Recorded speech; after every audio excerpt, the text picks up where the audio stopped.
सोनीपत से इस वक्त की एक और बड़ी खबर। रिसर्च प्लेसमेंट, स्वरोजगार और खेल के क्षेत्र में हरियाणा के होनहार छात्रों ने शानदार प्रदर्शन के साथ उच्च उपलब्धियां हासिल कर राज्य और यूनिवर्सिटी का नाम रोशन किया। रिसर्च में बेहतरीन प्रदर्शन करते हुए चंडीगढ़ यूनिवर्सिटी द्वारा दर्ज किए गए कुल 900 पेटेंट में से 76 पेटेंट हरियाणा के छात्रों ने फाइल करके एक महत्वपूर्ण योगदान दिया। दरअसल यह जानकारी चंडीगढ़ यूनिवर्सिटी के प्रोफेसर चांसलर डॉक्टर RS बाबा ने सोनीपत में प्रेस कॉन्फ्रेंस के दौरान पत्रकारों को दी।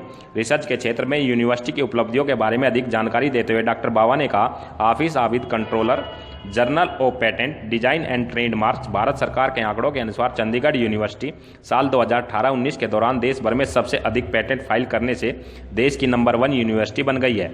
उन्होंने बताया कि इसके अलावा यूनिवर्सिटी द्वारा शुरू किए गए 108 स्टार्टअप में से हरियाणा के 23 विद्यार्थियों ने स्टार्टअप शुरू कर स्वरोजगार को अपनाया।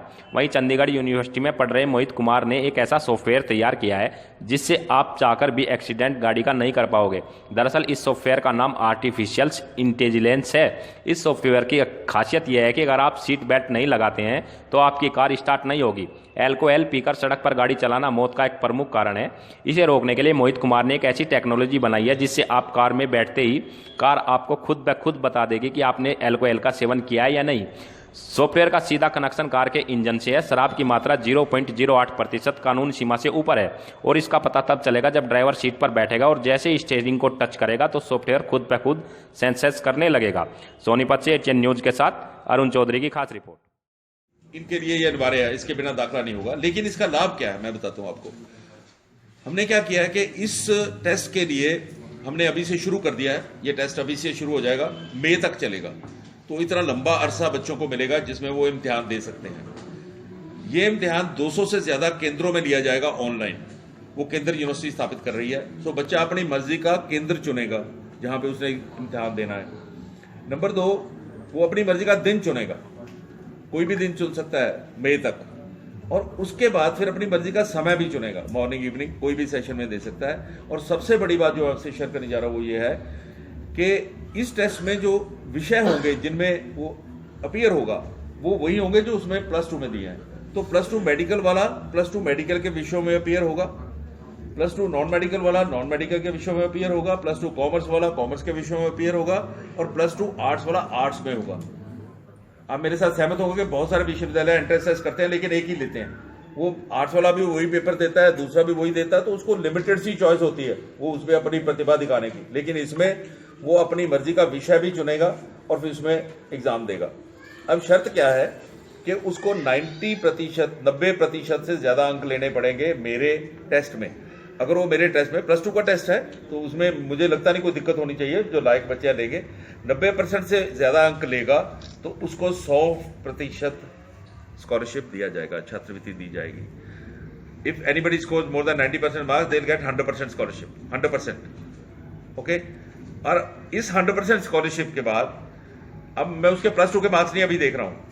+2 के उसके जो भी मार्क्स हों वो फिर भी अपीयर हो सकता है। तो जिन बच्चों को +2 में उनके अंक कम आएंगे उनके लिए ये गोल्डन चांस है, उनको अपीयर होना चाहिए, जरूर हर बच्चे को होना चाहिए।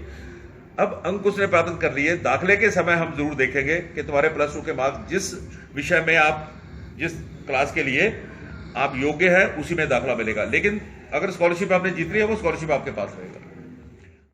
मैं कैथल मुंडरी से हूँ एंड चंडीगढ़ यूनिवर्सिटी में पढ़ाई कर रहा हूँ। लास्ट ईयर है मेरा, BBA कर रहा हूँ सर मैं। बेसिकली डिपार्टमेंट मेरा कॉमर्स से रिलेटेड है, बट मुझे शौक है इलेक्ट्रॉनिक्स का, रोबोटिक्स का। तो उस उद्देश्य में मैंने पेटेंट्स फाइल किए हैं 10 से ज़्यादा।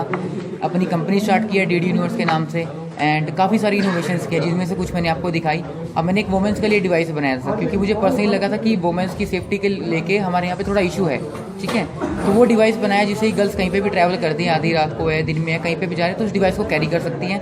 कोई भी अगर उनको तंग करता है तो उससे यूज़ करके वो खुद को सेल्फ डिफेंस कर सकती है 3 से 4 सेकंड के अंदर। साथ के साथ उसको आपको डिवाइस को चार्ज करने के लिए सिर्फ 3 मिनट में चार्ज हो जाता है और 6 महीने से ज़्यादा का आपको बैटरी बैकअप देता है वो डिवाइस। 5 महीने 6 महीने आप बड़ी इजीली सर्वाइव कर सकते हैं।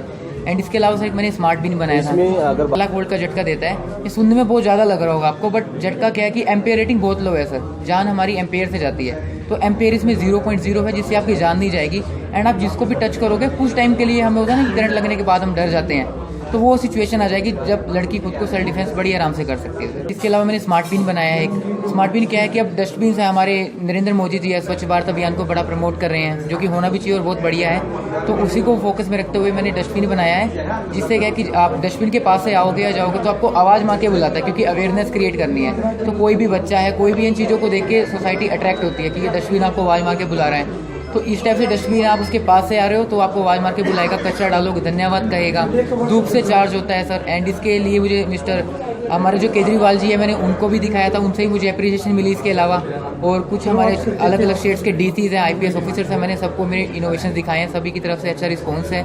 एंड अभी मैं चाहूँगा कि गवर्नमेंट भी इस चीज़ को प्रमोट करे। अगर जैसे स्वच्छ भारत इंडिया है तो मुझे चांस दे कि मैं अपने इनोवेशन को इंट्रोड्यूस कर सकूँ गवर्नमेंट के साथ भी, थोड़ा मार्केटाइजेशन कर सकें इन चीज़ों का, ताकि सिर्फ बना के रखी ना रह जाए, ये चीज़ें हमारे देश के काम भी हैं सर।